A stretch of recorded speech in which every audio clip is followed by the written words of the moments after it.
Please be seated.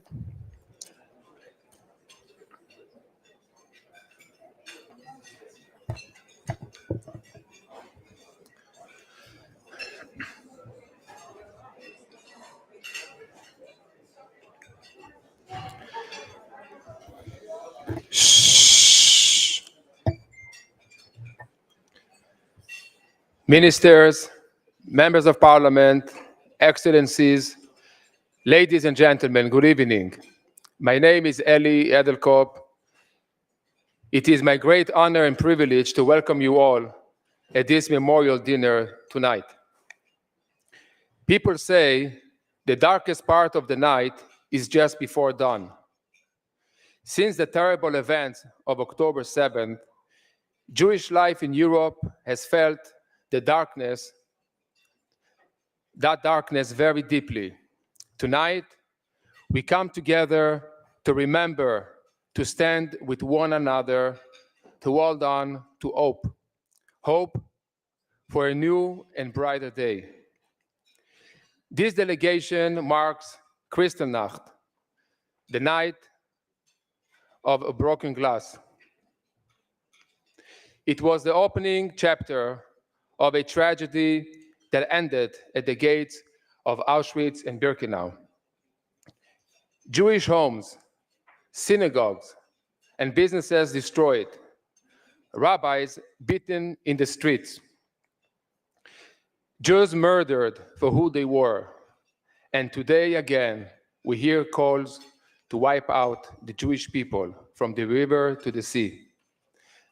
And the same old lies, blood libels, accusations of murdering children returning in the open. So yes, at the moment, the dawn can feel far away, but Kristallnacht does not feel far away at all.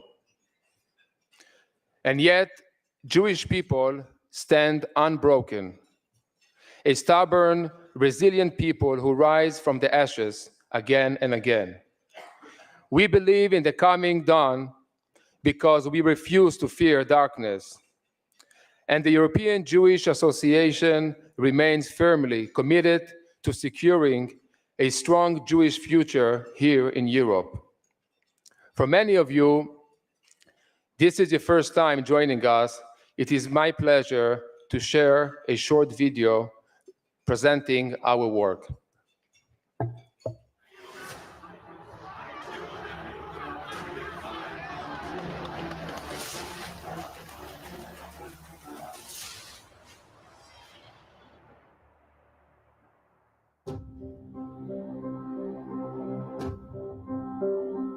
The EJA exists to make life better for Jews in Europe, free from hate, free from ignorance, free of anti-Semitism, free to grow, free to be. We know that in every generation, Jews have faced challenges. Time and time again, the links in our long, unbroken chain have been put under immense pressure. During the Holocaust, they were almost broken completely. In a continent that should know better, anti-Semitism, the oldest hatred, still persists. Anti-Semitism includes anti-Zionism too, the latest manifestation of anti-Semitism, hatred of the Jewish state and all it stands for. Combattre l'antisémitisme, combattre l'antisionisme, et on doit également faire très attention en Europe à toutes les lois qui pourraient donner raison aux antisémites, aux lois qui pourraient remettre en cause la présence juive en Europe. C'est fondamental de combattre l'antisémitisme, l'antisionisme et de maintenir une vie juive possible dans les différents pays d'Europe. The EJA's work is appreciated by politicians, diplomats, and by Jews across Europe. This is because they know that all of our activities are directed solely for the benefit of Jewish life, from the communities we serve right down to the individual Jew on their journey through life. That's why we take leading politicians and diplomats from across Europe to concentration camps and ghettos across Europe.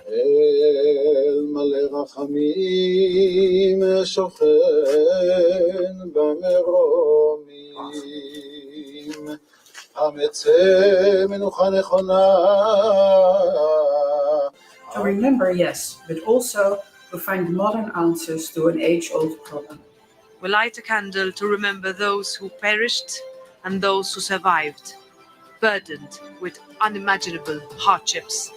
It is our sacred duty never to forget, never to remain silent, never again. To find solutions and to enact laws to make life better and safer.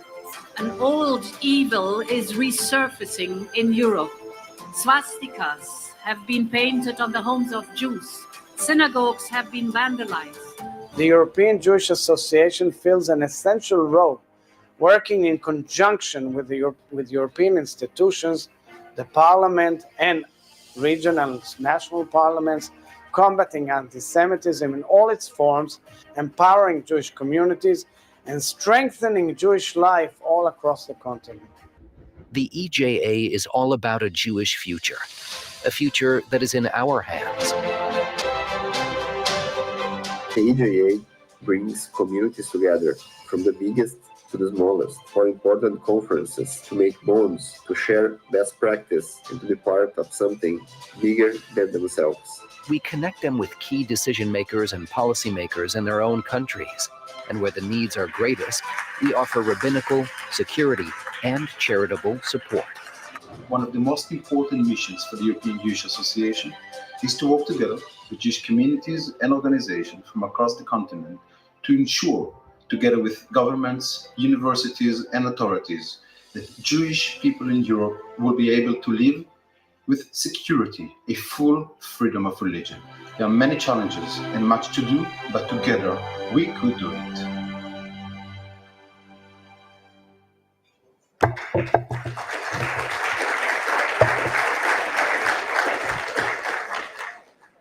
Ladies and gentlemen, the President of Poland welcomes you to his country. He has sent a message to you all to be delivered by State Secretary Mr. Wojciech Kolarski. Mr. Kolarski, please join me on stage.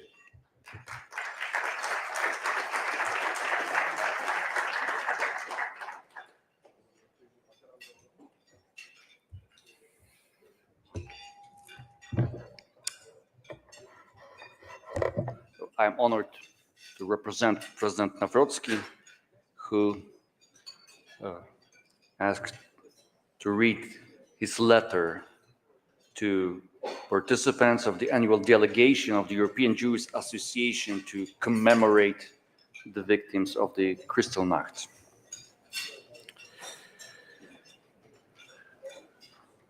Ladies and gentlemen, I welcome the initiative to commemorate the cruel and unimaginable crimes committed by the Germans on the territory of the Third Reich and then in the countries they occupied.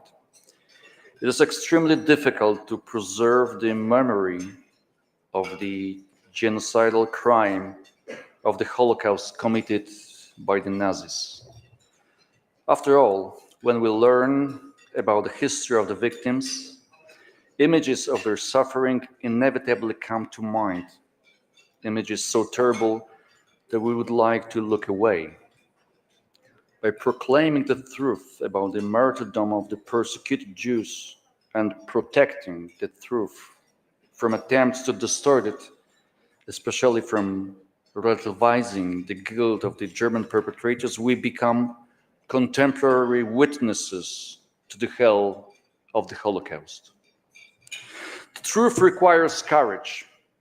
This universal wisdom takes on special meaning when spoken here in Krakow, which the German occupiers made the capital of the general government, and in Oświęcim, where they built their world's largest death factory, Auschwitz-Birkenau. Standing in these places, we do not need words. They are replaced by objects, buildings, streets, and documents on which the perpetrators left the mark of their hatred, racism, and inhuman brutality. For if, as I have written, preserving the memory of the Holocaust is extremely difficult, visiting the places where the demonic plan to exterminate the Jewish people was carried out can be a truly traumatic experience. Therefore, I would like to thank all of those who, wanting to learn the truth about the Shoah, find the courage to see the traces of the extermination carried out here by the Germans.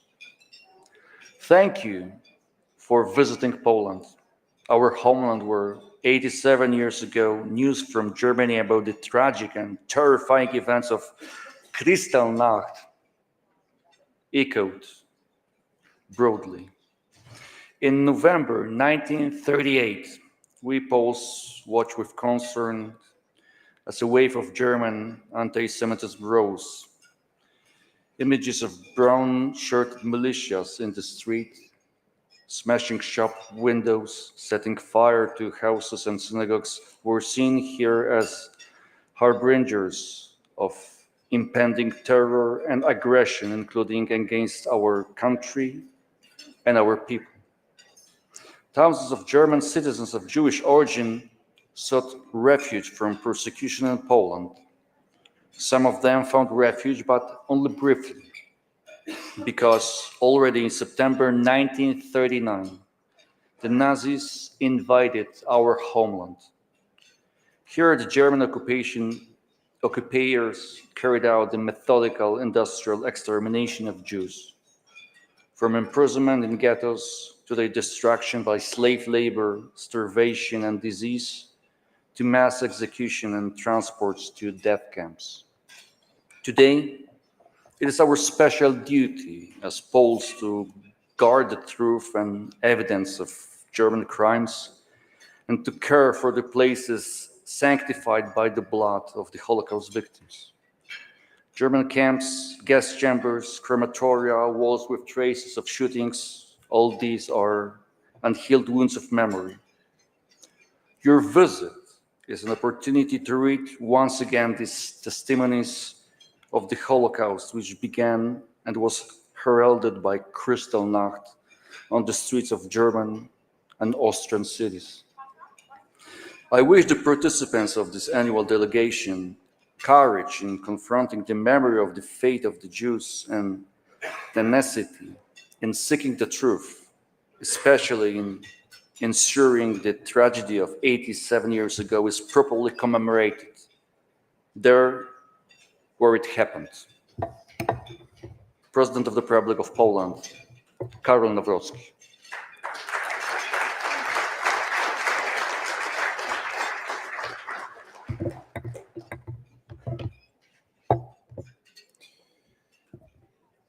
Thank you, State Secretary, for joining us, and please pass on our gratitude and admiration to President Karol Nawrocki for his warm and important words.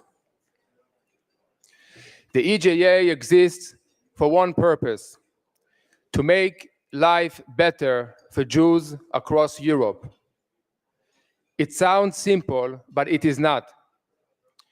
We face constant attempts to limit Jewish life and practice, from challenges to kosher food to circumcision, and we face rising anti-Semitism and anti-Zionism. Many of us live every day behind police protection. Yet, despite these challenges, we stand here with confidence and pride. The EJA does not retreat. We build, we protect, we support, and we ensure that Jewish life in Europe not only survives, but flourishes. And behind this work stands a team that believes deeply in what we do and never gives up. And every strong team needs a leader who shows the way with strength, kindness, and true dedication to our people.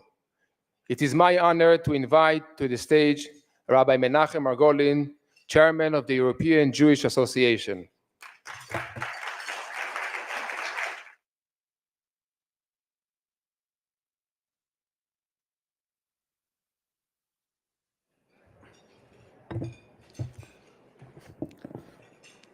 Ministers, members of parliament, excellencies, ladies and gentlemen. Before we start, I would like to express gratitude and appreciation to our partners in organizing this event, Maccabi World Union, represented by Mrs. Ayala Yosef, and Action and Protection League, represented by Mr. Kalman Salai. Thank you, Prime Minister Boris Johnson, for being with us, Minister Boka, Minister Kolarski, Mr. Harley Lipman, Chief Rabbi of Krakow, Rabbi Guari, and for each and every one of you for making the effort to be with us here today. As I stand before you tonight, I could begin by speaking about Jewish history, about pain, resilience, and survival. But instead, I want to start with something perhaps unexpected for an Orthodox rabbi. I want to talk to you about the Sami people. They live in Norway, Sweden, Finland, and Russia. You may have heard of them. Like Jews, they have a unique culture and language. Like Jews, they advocate for their rights and heritage. Like Jews, they are few in number, in a fraction of 1% of the population in the countries where they live. But unlike Jews, They have their own elected assembly. They are officially recognized as a native people and are supported by their governments to preserve the language and culture. And unlike Jews, international law recognizes their rights to self-determination. Please think about that. The Jewish people, on average, make up less than 0.005% of Europe's population. I will come to that in a moment. Ladies and gentlemen, many European countries have signed the IHRA definition of anti-Semitism. Many have appointed special envoys and launched national strategies. I welcome every sincere effort. But I ask you honestly, how many of you truly believes this has improved the lives of Europe's Jews?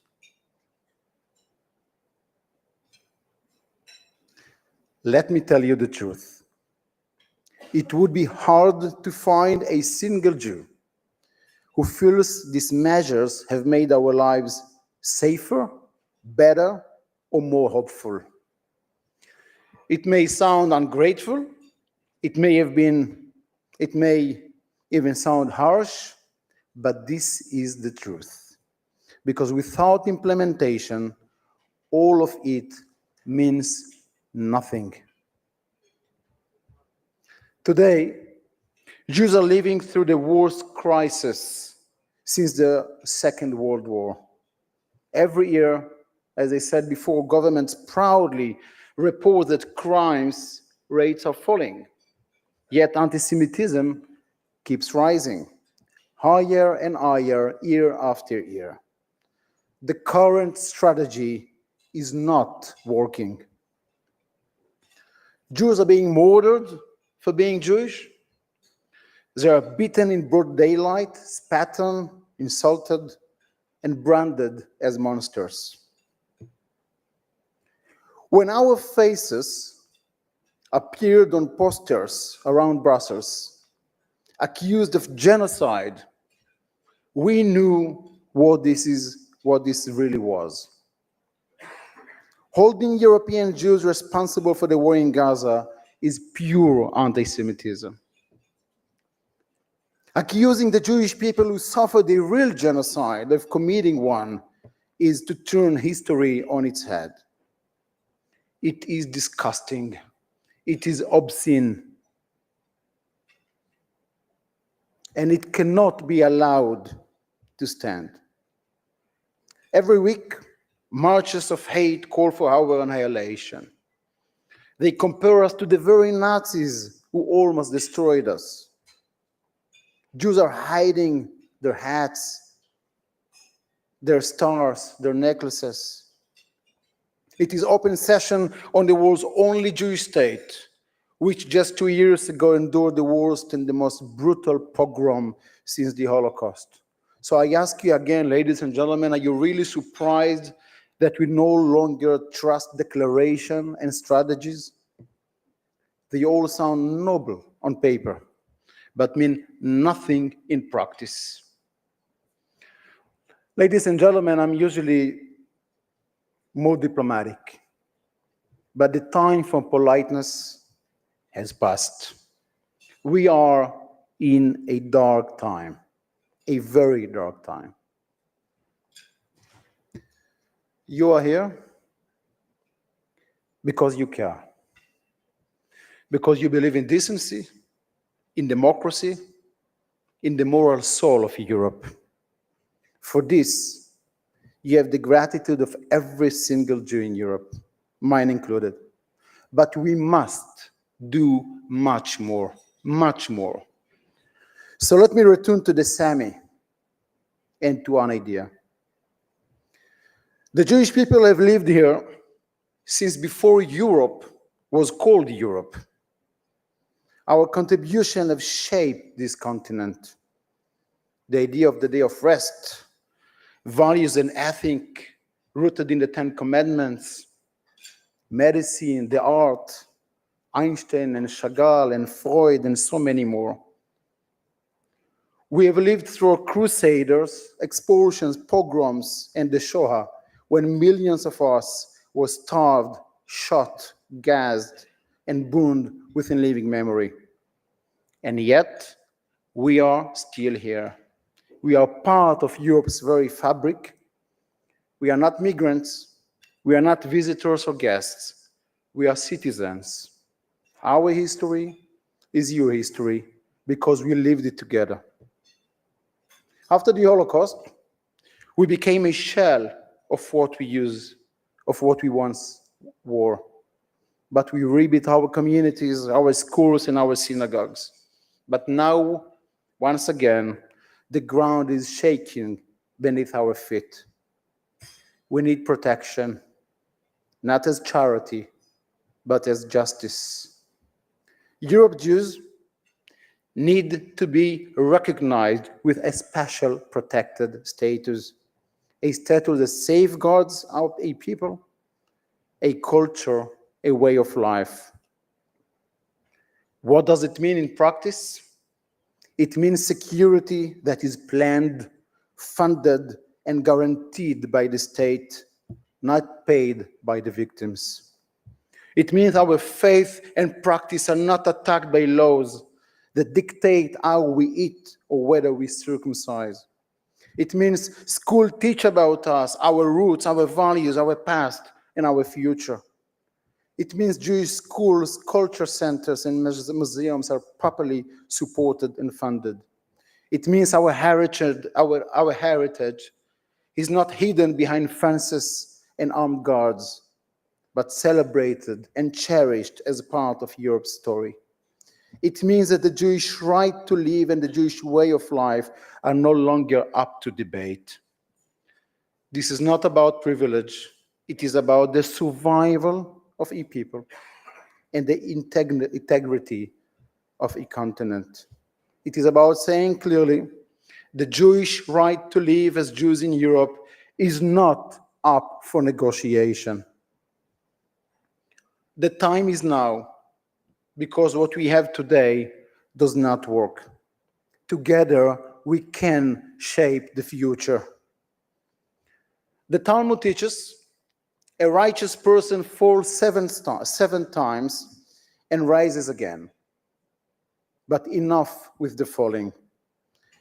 Let us stand up together and build something meaningful for the future. Because it is no longer theoretical. We are told that without Jews, Europe would not be Europe, and I believe that. But tonight I tell you, many thousands have already left, and more are seriously considering to leave. Europe without Jews would be a tragedy, morally, spirituality, and culturally. So let us ensure that it never happens. Let us craft a Europe where Jewish children do not have to hide their necklaces, where a kippah is not an act of courage. Let us make Jewish communities a cherished part of Europe patrimony, protected in national and in European law, and let us hold ourselves accountable for results. If we do this, we will not only save Jewish life in Europe, we will save part of Europe's soul. Thank you very much. Thank you.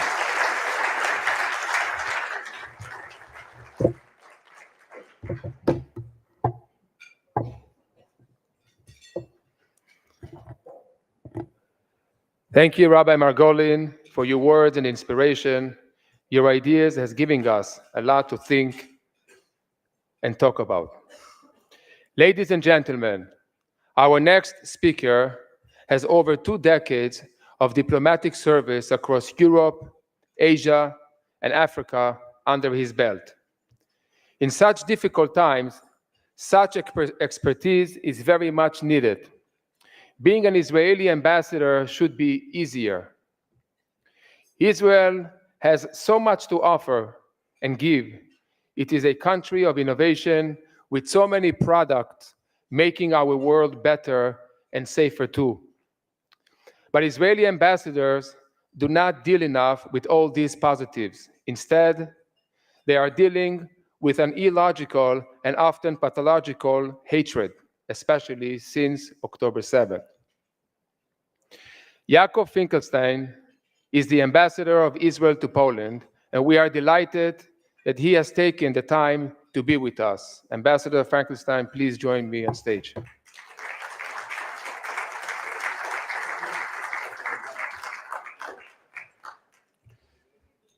כבוד הרבנים, the rabbis, ministers, excellencies, colleagues, szanowni państwo, ladies and gentlemen.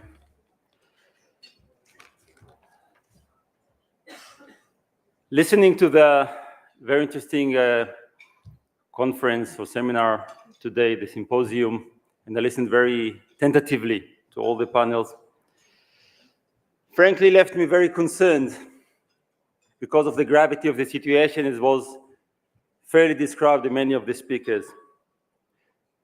This is why listening, but watching, ladies and gentlemen, watching the symposium made me actually very optimistic, because I saw so many people, so many influential people, important people, diverse from all over Europe and the world. People are committed to this issue. That made me very optimistic, and especially the last panel with our friend from the Middle East, as also Ms. Ron Osman said, if you can have a Germany embassy in Israel and an Israeli embassy in Germany, so really, we shouldn't be too pessimistic about the future. And we all seem to agree about the problem, but the question is, what is the solution? I share the views of the EJA Secretary General, Mr. David Lega, was speaking at the end of the symposium, saying that this should be only the beginning of a process, or even more strongly, as Under Secretary of Justice of Poland, Ms. Maria Echard said, this should be a call for an action. Because what we need, ladies and gentlemen, is an action, not condemnation.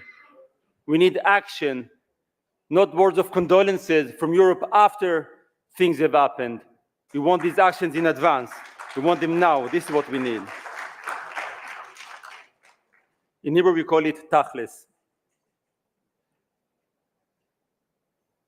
There are governments and decision makers in Europe, and they must understand that delegitimization of Israel and anti-Israeli steps send out the wrong message.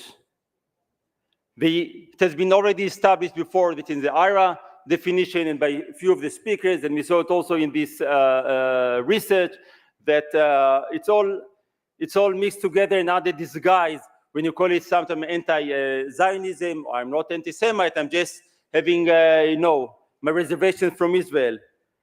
And again, Ms. Osman said that when they grew up, and it was all the same, Jewish, Zionist, Israeli, it was deliberately mixed up. In Arabic, they call it kulu wahad, right? It's all the same, it's all together. And it's just trying to wash it with various words, but the decision makers and the governments must understand, and I appeal to you to carry this message, because I know you support it and you believe in it, but it should be echoed in the various capitals of Europe and in Brussels and in Strasbourg and beyond, that we have a vicious circle here, that the disinformation deliberately spread in the media, this information influences the public opinion. Public opinion, of course, shapes and influences the politicians, but the politicians themselves become part of this vicious circle by sanctioning Israel, and as I said, sending out the wrong message that it's okay. You see, even our governments, even our ministers, it's even in resolution, it's in writing, in Brussels, in various capitals, in all kinds of made-up conferences, that enriches this vicious circle and doesn't support a solution. And leaders must lead by example, not fear of being unpopular by calling the truth, and it will say calling a spade a spade. And education is a key word for the solution. Education, education, and education. Also on the social media, to send out the message, to have dialogue of people, not to boycott and to avoid people from meeting. This is against, you are 1 hour from Auschwitz, tomorrow we're going to visit it. The fences, that was the first step, to build a wall between the Jews and the others, not to let them see that on the other side of the wall is actually a human being. You can agree, you can disagree, but there's a human being. Let's sit and talk and have a constructive dialogue and educate people to love and to respect and not to hate. And you, ladies and gentlemen, must do it for Europe, not for us, because anti-Semitism is not a Jewish problem. It's a European problem. It's a world problem. And you should be part of the solution, not part of the problem. And therefore, I want to thank Rabbi Margolin and the EJA and all of you who came here, took the effort from your very busy schedules and from all over Europe, Middle East, and beyond to try and be part of the solution and not only to talk about the problem. Ladies and gentlemen, defeating anti-Semitism is hard, but it's possible. And frankly, we have no other choice. So thank you very much and good luck to us all.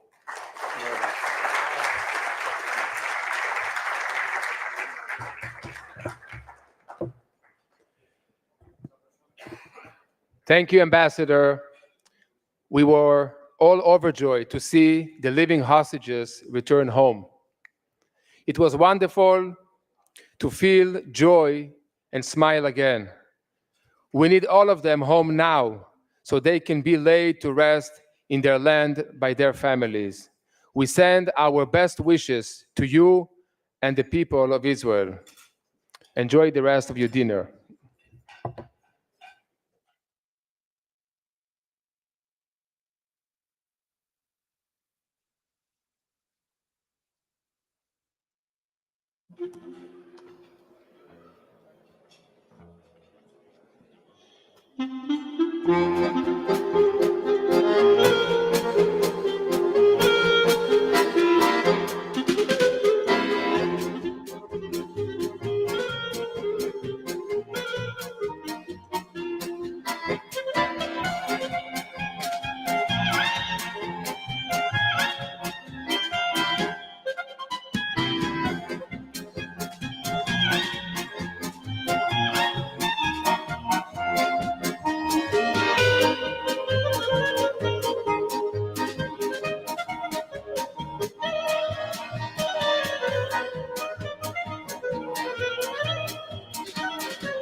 You may be seated as we would like to continue our dinner.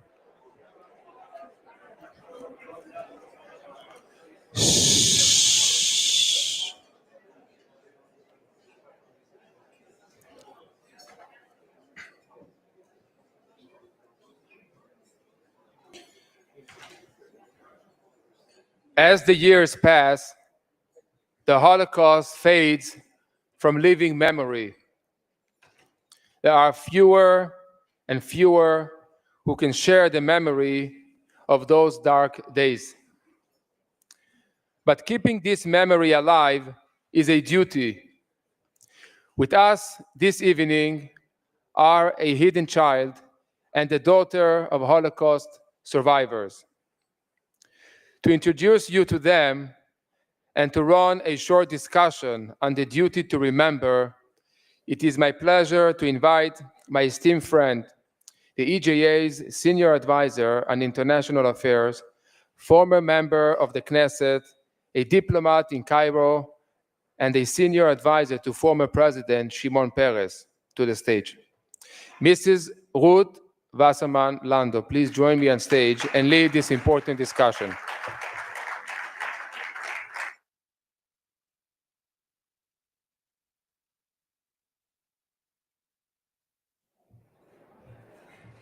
Good evening, everybody. What a pleasure to see everybody here and to really truly feel the sincerity of all of you for such an important cause.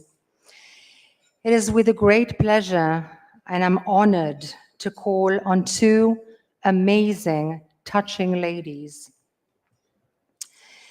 Our dear Baroness Regina Sokovalski-Sluzny, you've come into my heart, not from today, not from yesterday, into all of our hearts.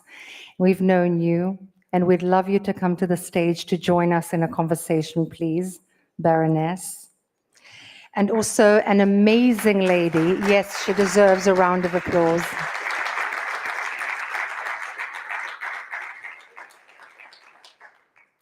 Let me just have the honor of bringing her up.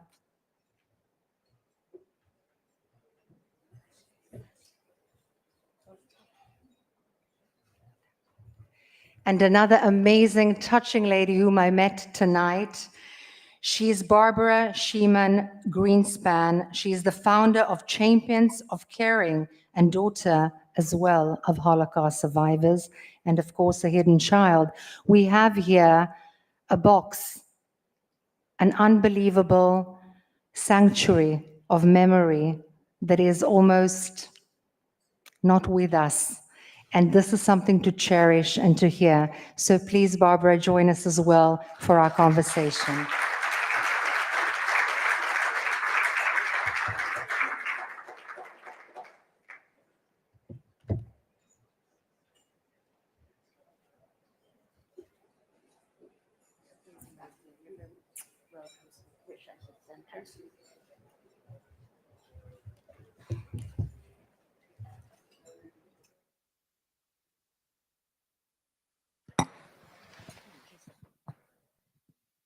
So, Baroness, please share with us just a touch, a scent of what you felt was something that really remained with you and you feel you need to pass on to the next generation. For me, remembering the people who saved my life and all the righteous, they have to be remembered for always. We can't forget those people because a lot of them put their own life on stake and they sometimes didn't know the people one day before that. And especially most of them, it was the ladies who convinced their husbands to take in, especially for the Jewish people and especially for the children. You know, Baroness, I heard and read your story, and one thing that I remember very strongly was that as a child, you were hungry and you went inside and you found the food of the cat. Please share that with us. While we were hidden, the only one who could come out of the room was me. I was 2.5 years old because I was born with blonde hair. So everybody thought that if they would see me, somebody strange from the family where we were hidden, they wouldn't understand that I was a Jewish child because I was blonde. My brothers couldn't come out. So I could go outside the house and play. And in the wall between the house where we were hidden and next door, there was a hole. And I could go from one house to the other one. And in the other one, there was this couple, Anna and Charles. They had no children, but they had cats. And Anna, her cats, that was her babies because she had no children. And one day she put food on the floor on a plate. When she went into the kitchen again, I went through the hall and I wanted to take that food because I was hungry. Because you needed stamps to buy food. And the lady who hit us had only stamps for one person. And with those stamps, she wanted to buy for 5 people because there was my father, my mother, my 2 brothers, and me. So it wasn't enough. I was hungry and I wanted to take that food. But I was very lucky because Anna, you can see on the picture, she was standing behind the window in her kitchen and realized that if a child of 2.5 wants to take the food from the cats, she must be hungry. And that's the first contact I had with those people, because from that day on, she gave food for me and for my brothers and for my parents. Thank you, Regina. Thank you, Baroness. And thank you for really planting that memory in our hearts, because I think it epitomizes perhaps at the same moment human suffering, but also human kindness. So thank you. Barbara, thank you for being with us tonight. And you have an amazing story to share as well. And you do unbelievable work with education, with bringing the next generation into the understanding, the comprehension of what it really means. This is a calling for you. Please share that with us. Thank you so much. It's such a privilege and pleasure to be here this evening. My parents were Holocaust survivors. My father was from Krakow and worked for Oskar Schindler, but unfortunately was not on the list, instead was sent on the death march. But even on the death march, his humanity came through as he carried his cousin Henry, who had typhus, on his back so he would not fall in the snow. My grandmother, Golda Greenspan, was also from Krakow, and Golda was an amazing woman. When she was in Auschwitz, she found berries growing on the ground, and when she crushed them, they made a rouge-like substance. Every morning, she would get up early, crush the berries, and rouge the cheeks of the frail, elderly women. My mother, Karola Isarowski Greenspan, was 15 years old when she was sent into the Lodz ghetto. And it breaks my heart to share her humanity because it was so magnificent. She had lost her parents and she was there alone and with one cousin. Every day she would collect the young children in the ghetto, the 3-year-olds, the 4-year-olds, the 5-year-olds, and play games with them. She said, even in the Lodz ghetto, you had to be a mensch. And that's what my mother taught me, Menschlichkeit, Being kind, being giving, caring for others is the key to a successful life. So I'd like, if I could, share one quick story that changed my life forever. Menschlichkeit. Menschlichkeit. So my mother used to compulsively brush her teeth. It drove us crazy because she could brush her teeth 7, 8 times a day. She never told us why. Tomorrow, we will be going to Auschwitz-Birkenau. And in 1989, I went with my mother, my father, my brother, and 40 Holocaust survivors from New York to Auschwitz. We're standing at the gate, and my mother looks at me and says, I was 19 years old when I came here. I had lost everyone and everything, but I had snuck a toothbrush into my dress. I took it from the Lodz ghetto. I didn't have clean water. I didn't have toothpaste, but the feel of the bristles made me feel human. They took that away from me.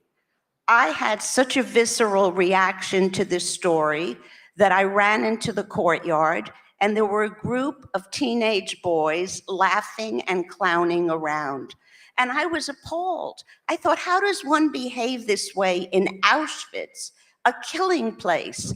And I had an epiphany. I have a master's degree in education, but was not working in that field. What if I could come back to Philadelphia, where I live, and work with kids of all backgrounds, all nationalities, in the high school level, and teach them about tikkun olam, about repairing a broken world?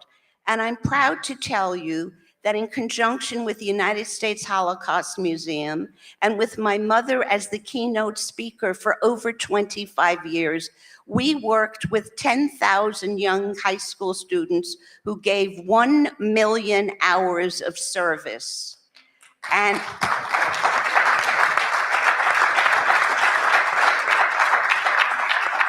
education is the key.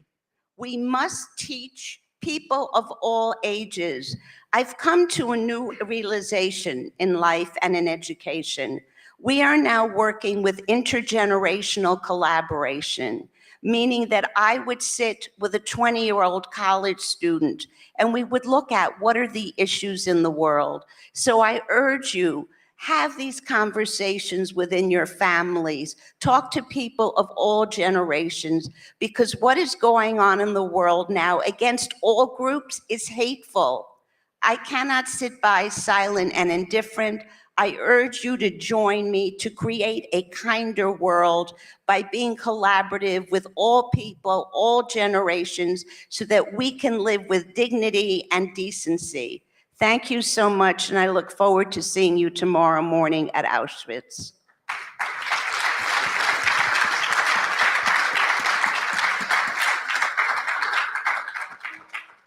You know, I'm going to take that word, Menschlichkeit, right? Yeah.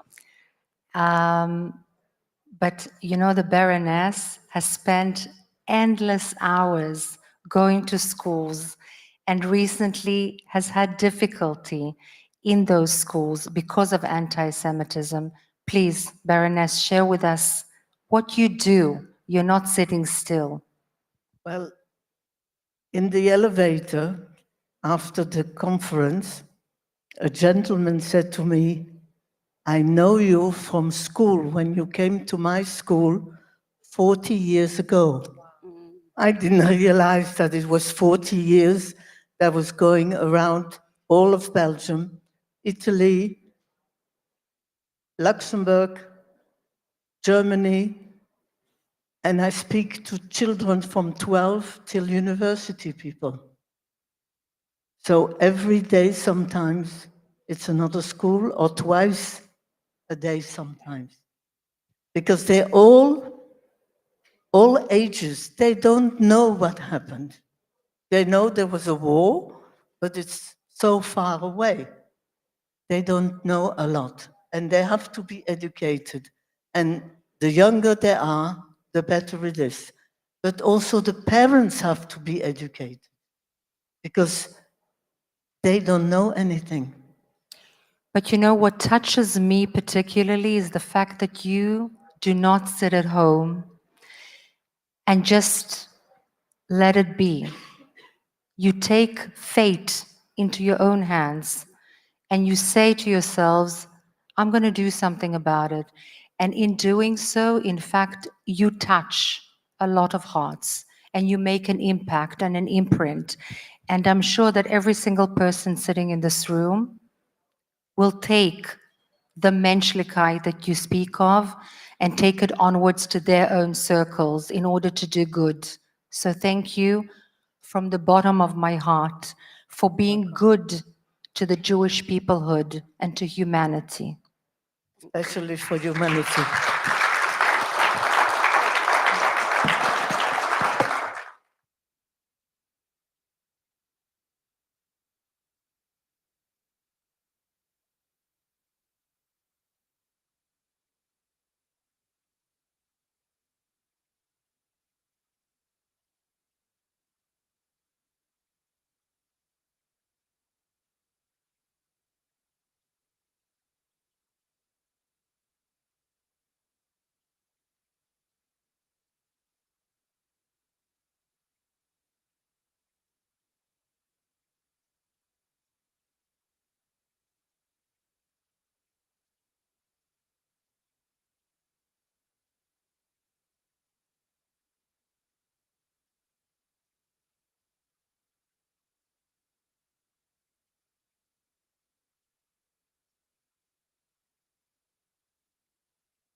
Algo ostatecznie.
Ladies and gentlemen, our next speaker needs little but way of introduction.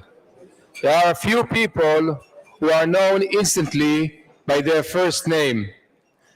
But when I say the name Boris, to welcome this hugely respected and admired former British Prime Minister by Jews everywhere, I invite our General Secretary, Mr. David Lega, to the stage. David, please join me.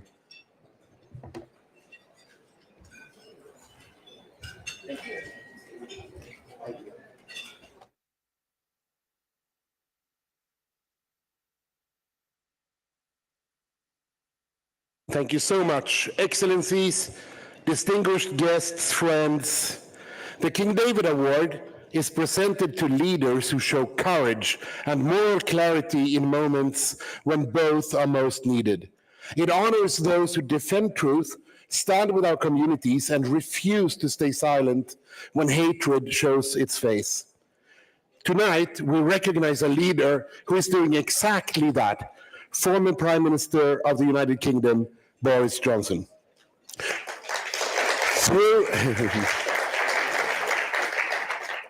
Throughout his years in public service, Prime Minister Johnson has been a steadfast friend of the Jewish people, always standing up for Jewish communities and for the state of Israel and defending both against anti-Semitism wherever it appears.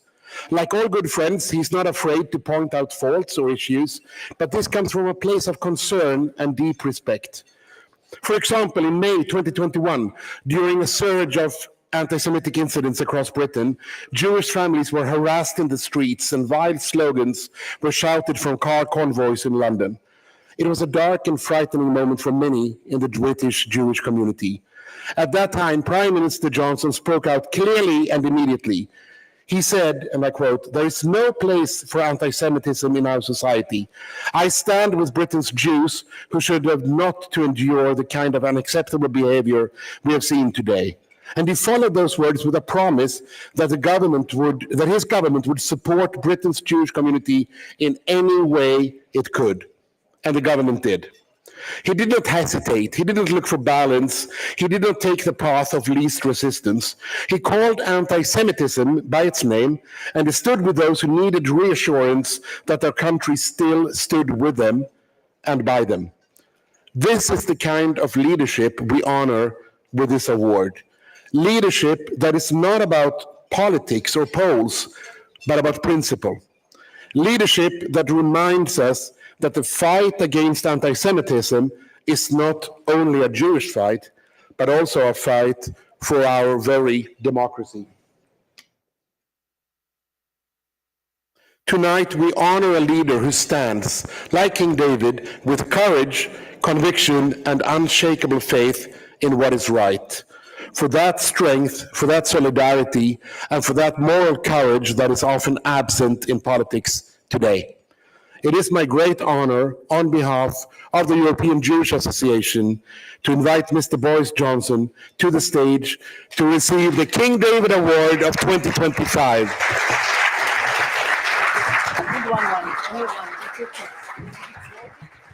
I would like also to call on stage Rabbi Menachem Margolin, Rabbi Walker, Mr. Ivo Shinsky, Mrs. Regina Sluzny, and Mr. Karman Salai. Please join us. Sure.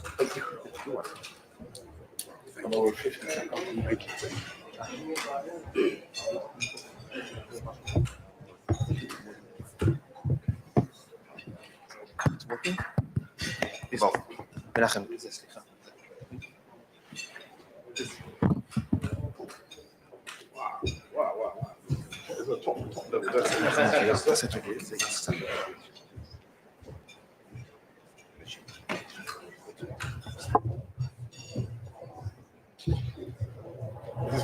Regine, do you mind please to hold it, please? It's quite heavy. Please present it to the Prime Minister. Thank you, Regine.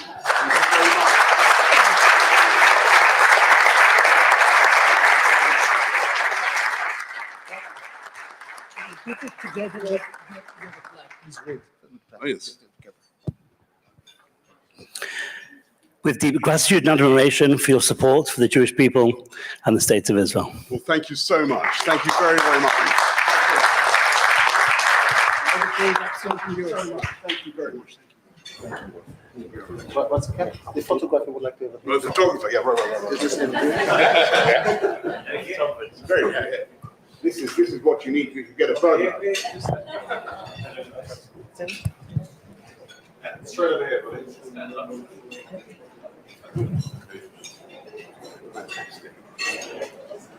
Thank you. Very honored. Thank you. Thank you. Thank you. Thank you very much. Thank you. Yes, I will take that. Thank you. Thank you very much. Thank you so much. Well, thank you very, very much. Thank you so much. Thank you.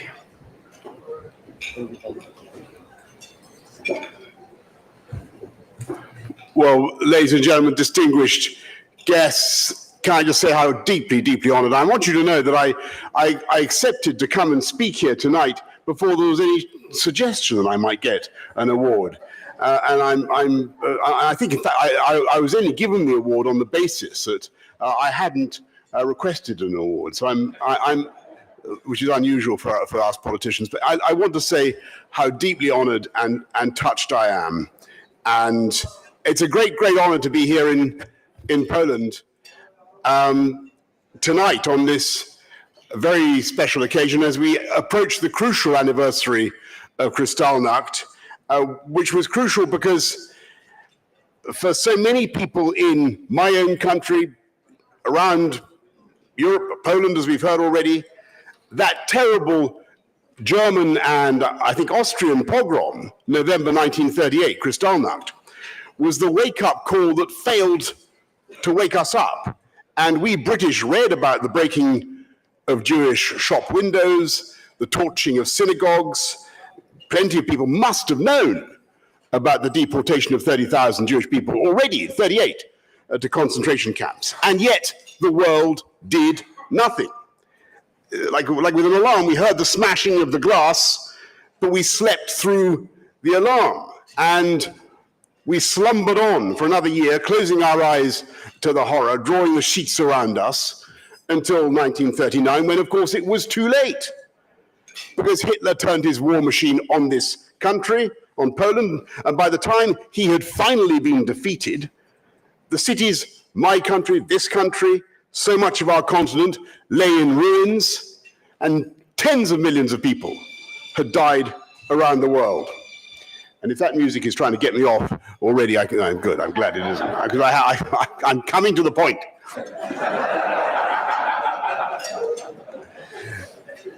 Because that was a warning that we failed to heed, because the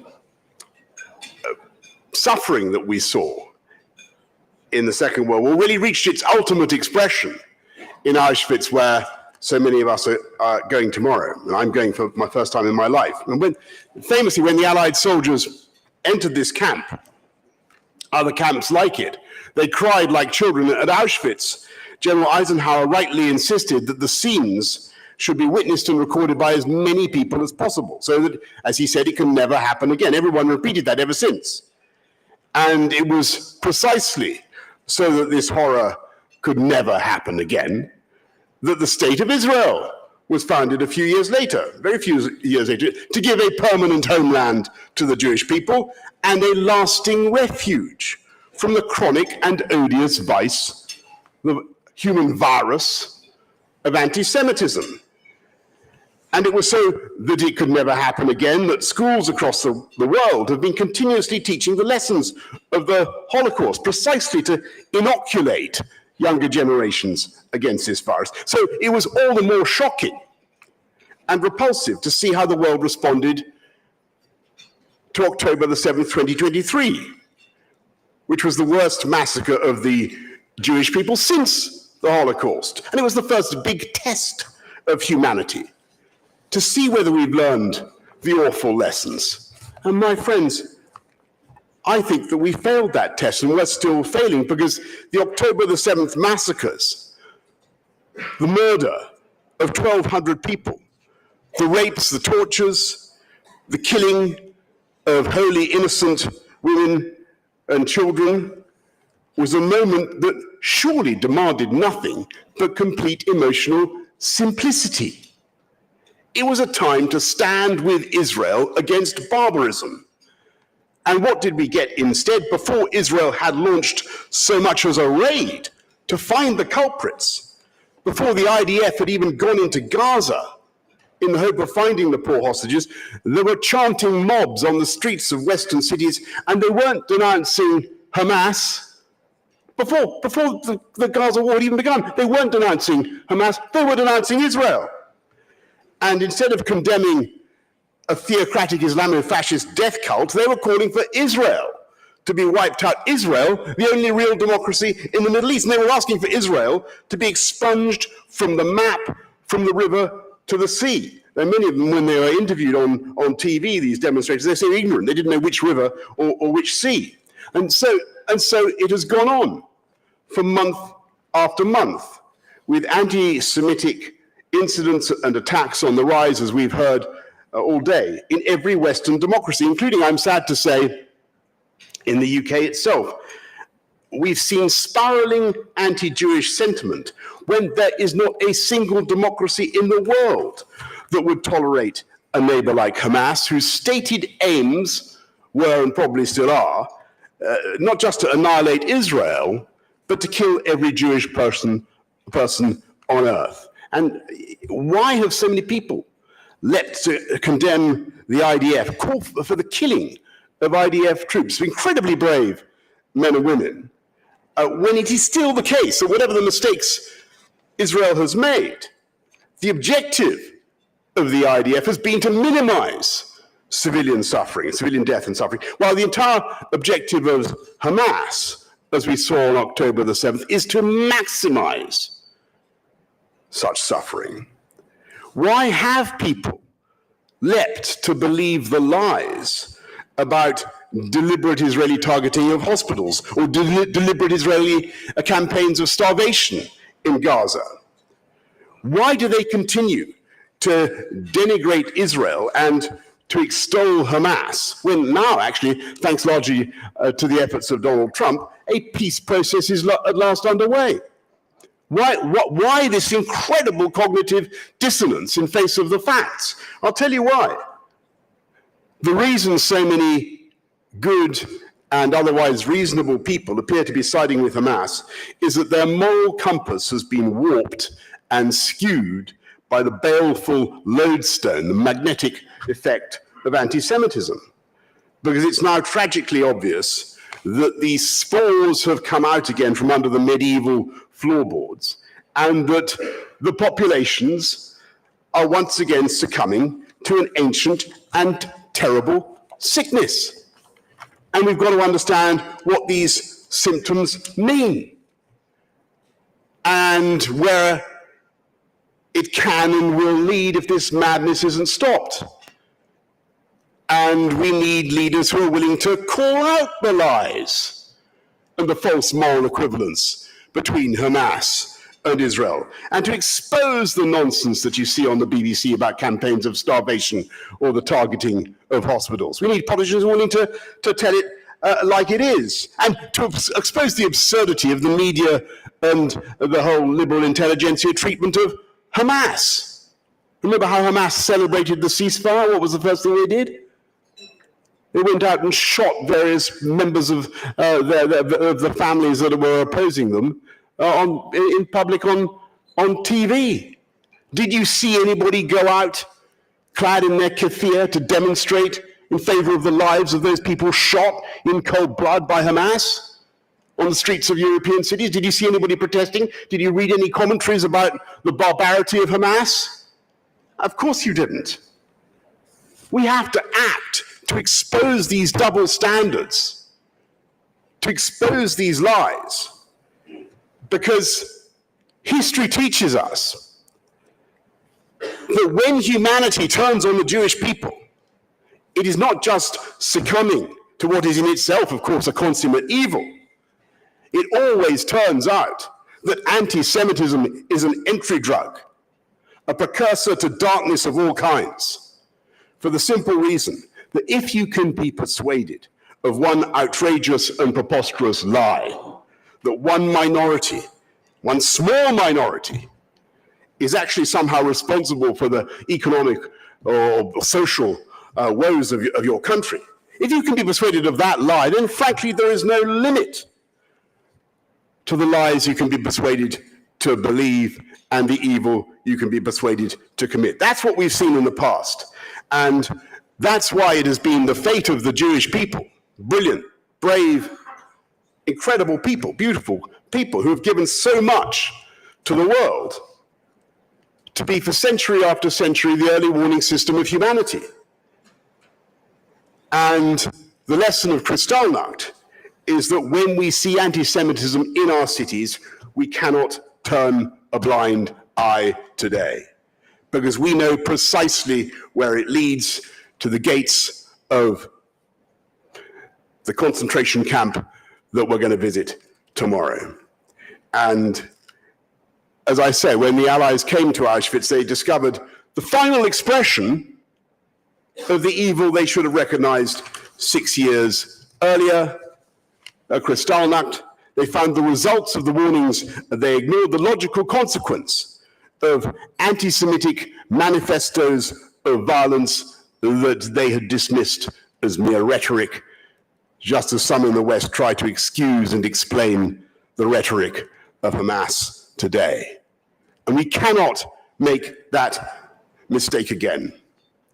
And so, in the memory of all those who died in those camps, and in the name of wonderful survivors like Regina, who we've heard from earlier, it is our duty collectively to call out anti-Semitism, call out this resurgent anti-Semitism, call it out and stamp it out before it is too late.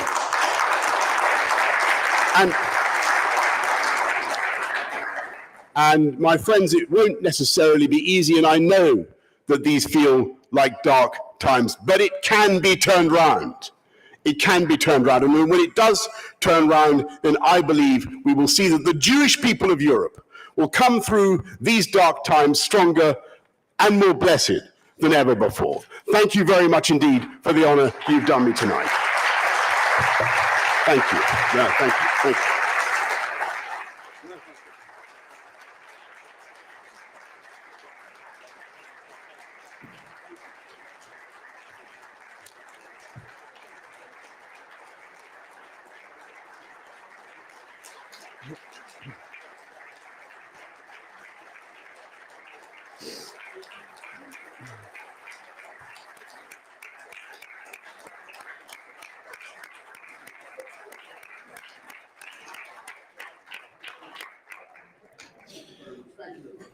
Thank you, Mr. Johnson. You are a well-deserved recipient of our award. Your words and actions make you a dear, trusted, and valued friend of the Jewish people. Thank you very much.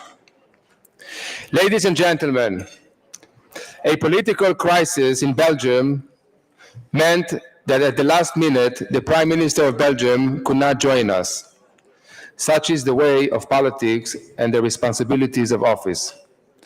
He told us via our esteemed colleague and member of the Belgian Parliament, Michael Freilich, to tell you all he wishes he could be here. I would like to invite Michael Freilich to the stage.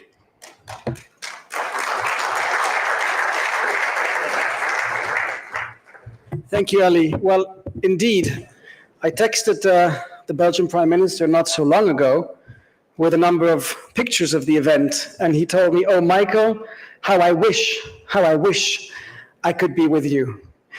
The Belgian Prime Minister today, as we know, politics can be difficult, is trying to fight for a budget that needs to be agreed to, and therefore he sends a video message that I will play for you shortly.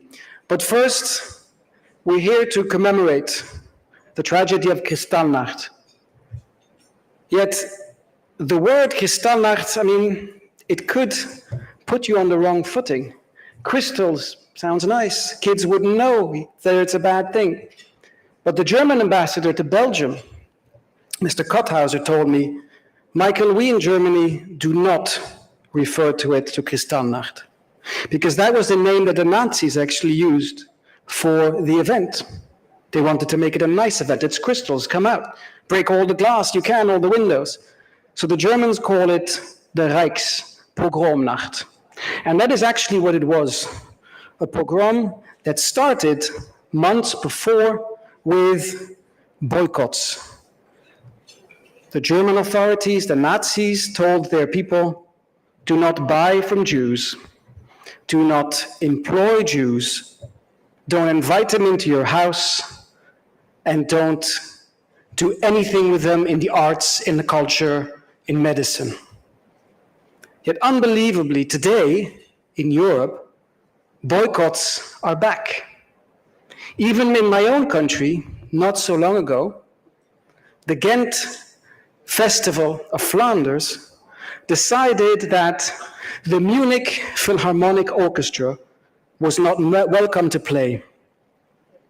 You heard it right.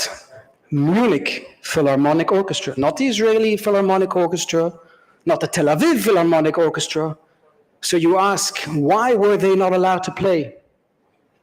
And the answer is because the conductor had the wrong passport and the wrong nationality and the wrong religion. The conductor was an Israeli and he was Jewish, and therefore the Ghent Flanders Festival said, "You are not welcome here."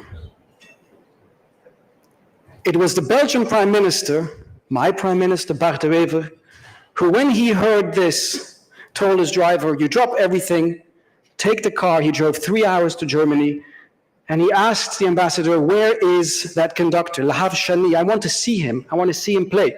And so he did, and he went to watch one of his concerts. It was even a repetition, and he said, "I'm here to show my support for you, my solidarity, because I will not stand for this. My country is being besmeared internationally. This is anti-Semitism. This is double standards. Never has a conductor from any other nationality or any other religion been banned from playing in our country. Only you, only because you're Jewish, and only because you're Israeli."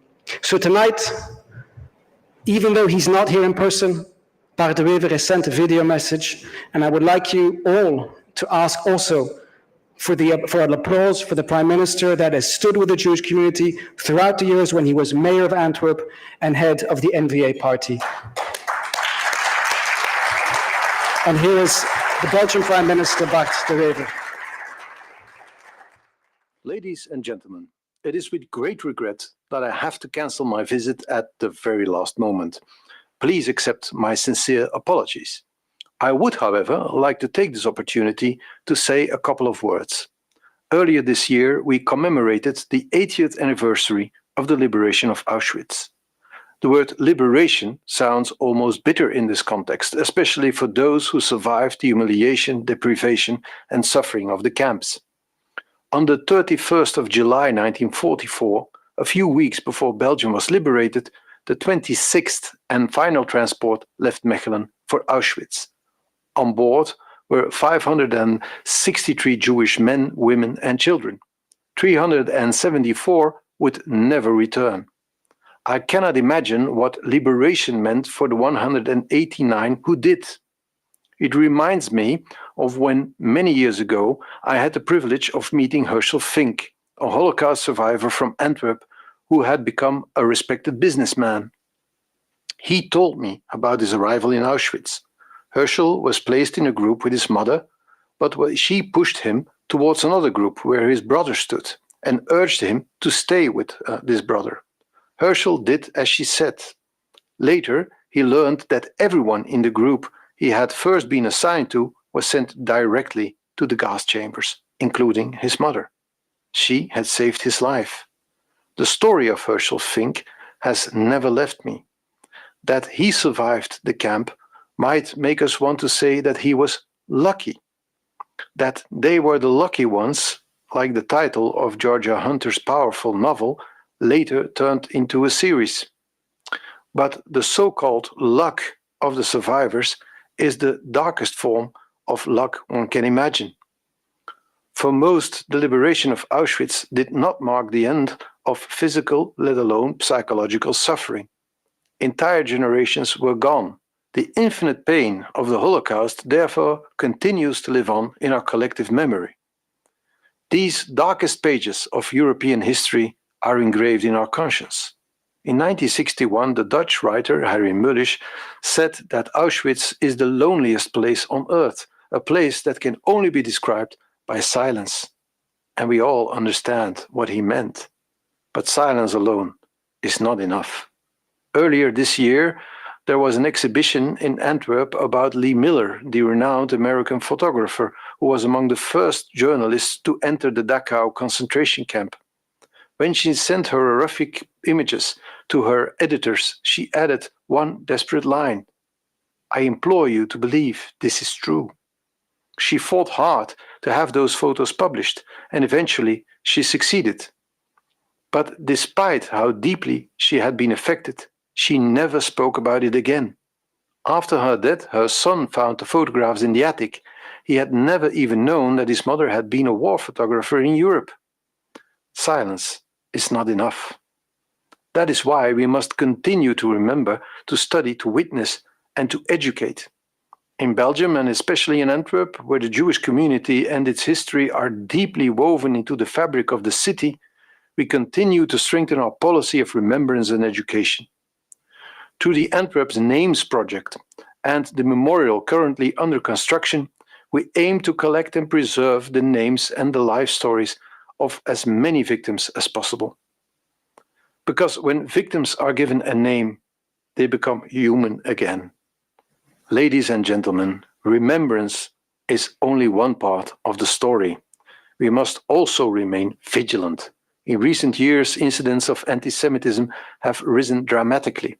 Hatred is again being followed by violence and terror, as we have seen in Manchester, Rouen, Berlin, and beyond. Just a few weeks ago, a student at a demonstration in the streets of London shouted, "Put the Zayos in the ground." This shameless anti-Semitism is visible everywhere across Europe.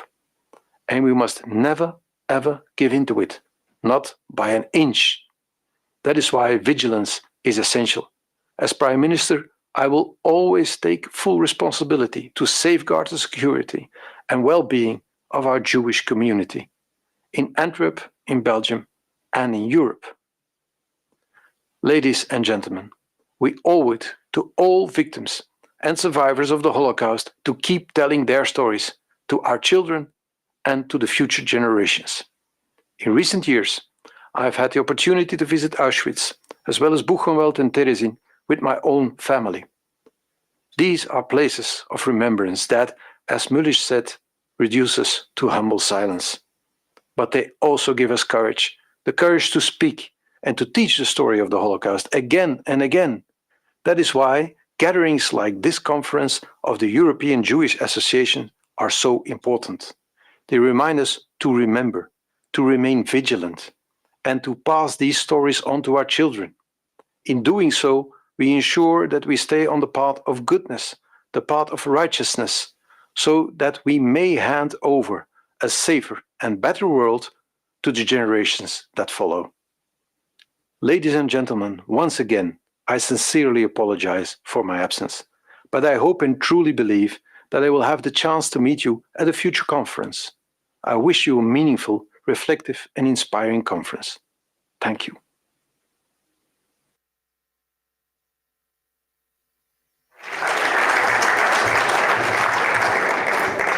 Ladies and gentlemen, tomorrow we will visit Auschwitz-Birkenau. One of the things that you can't miss will be the railway tracks and the railway carts that you will see on the side. The millions of people that were exterminated in Auschwitz didn't just magically appear there. In most cases, they were put on trains from throughout Europe to arrive there. The role that various national train companies played is also under debate in many countries. And it is a debate that we also must have in Belgium. Tomorrow you will hear more about this topic. But tonight, Bart de Wever also asked me if I can introduce a federal excellency, the Belgian Federal Minister of Transport, Jean-Luc Crooq, who is here and who is also, I must add, a member with a Jewish heritage. And I invite him to the stage for his closing remarks.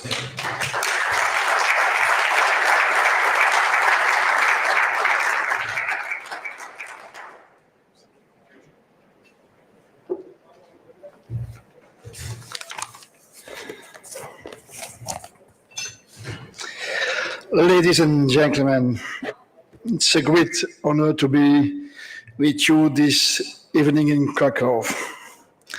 After the moving words we have just heard from the Prime Minister of Belgium, his message reminds us that remembrance is not only a duty of the past, but also a moral responsibility for the present and the future.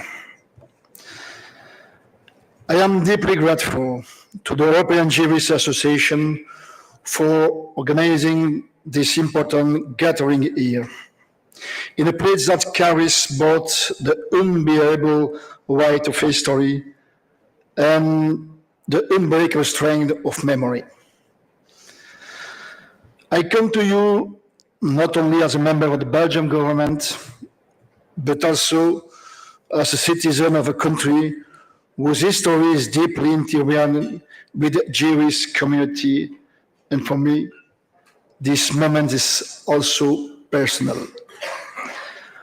My maternal grandfather, Joe Goodman, was of Jewish and Polish origin before immigrating to Belgium. Throughout World War II, he wore the yellow star that I now possess, and I will entrust to my children, Nathan and Rachel, when my final hour approaches.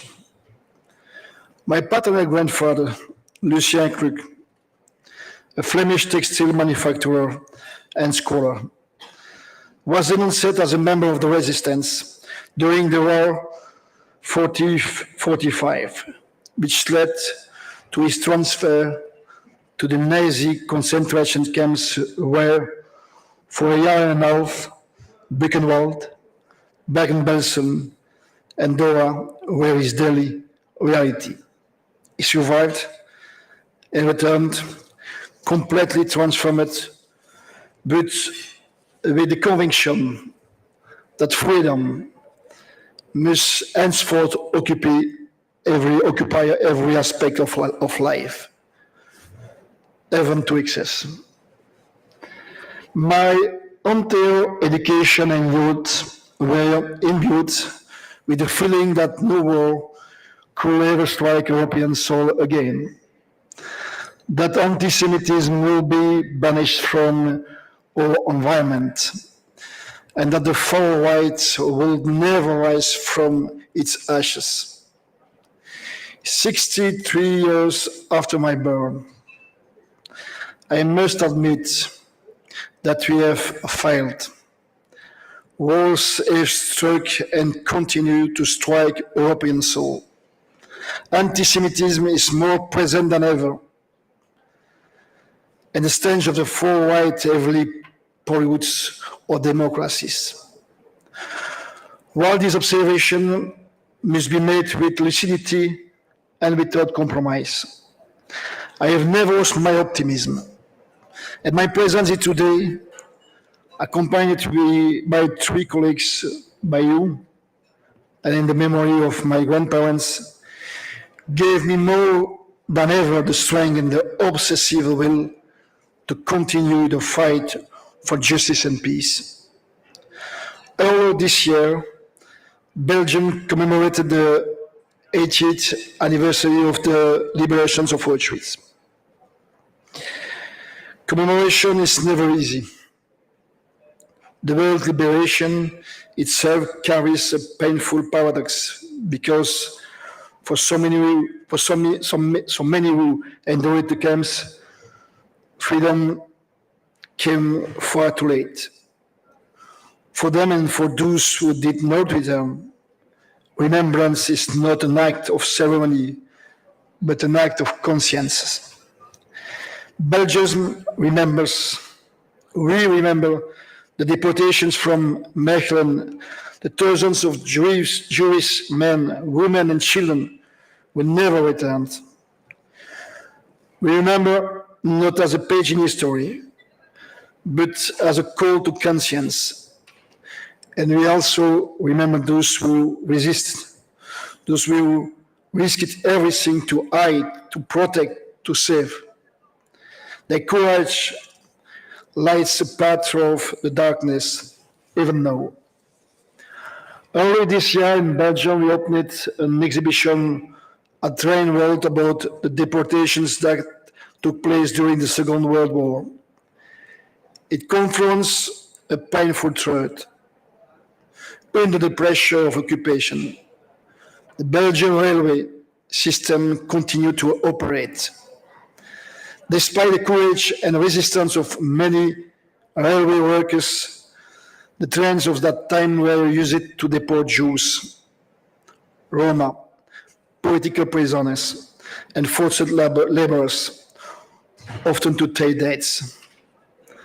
By telling this story openly, the Belgian railway company acknowledges its share of responsibility and shows the courage to face the past.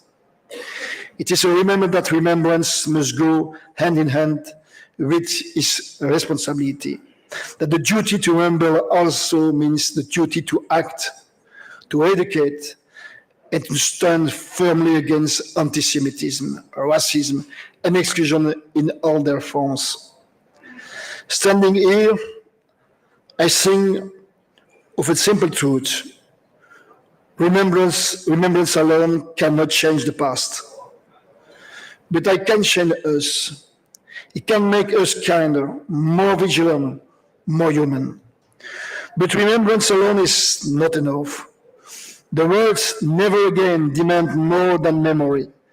They demand vigilance, education, and action. Ladies and gentlemen, the theme of this conference, Future Proving Against Hate and Incitement, captures exactly what is at stake. The future will only be proof against hate if we act today, by strengthening education, by enforcing justice, by defending truth against distortion, and by ensuring that our young generations understand where hatred leads when left unchecked. As Minister for Climate and Mobility, I am daily reminded that the choice we make now will shape the world our children inherit. The same is true for a moral climate. We must nurture it with care, protect it from pollution, and hand it over cleaner and stronger than before. That ultimately is our shared responsibility, to remember, to teach, to stand up, and to never remain silent. Let us continue to honor the victims, not only with our words, but with our deeds. Thank you for keeping memory alive, for your courage, and for reminding us that from remembrance must always come renewal. Thank you.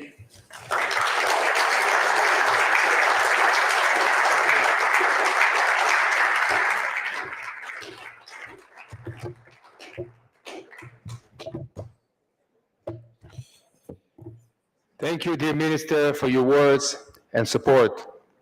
And thank you to Michael Furley for all of your efforts and for fighting our corner so well. Ladies and gentlemen, before I leave you, I would like to ask you to put your hands together for all the EJA team and the team at Kaplan's Production for making this delegation possible. Thank you all.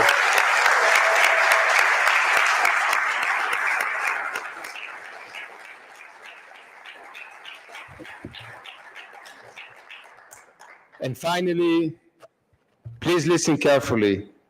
The buses leave for Auschwitz at 7 a.m. sharp. Please make the checkout in the morning before you leave. For those of you going straight to the airport after our visit at Auschwitz-Birkenau, please bring your luggage with you and go to the bus with the indication airport sign on the bus.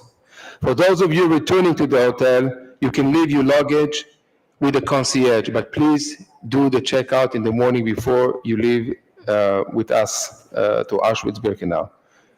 If you're still hungry, breakfast is served tomorrow morning from 6:30 a.m. Dessert will be served. Thank you all and enjoy the rest of your evening.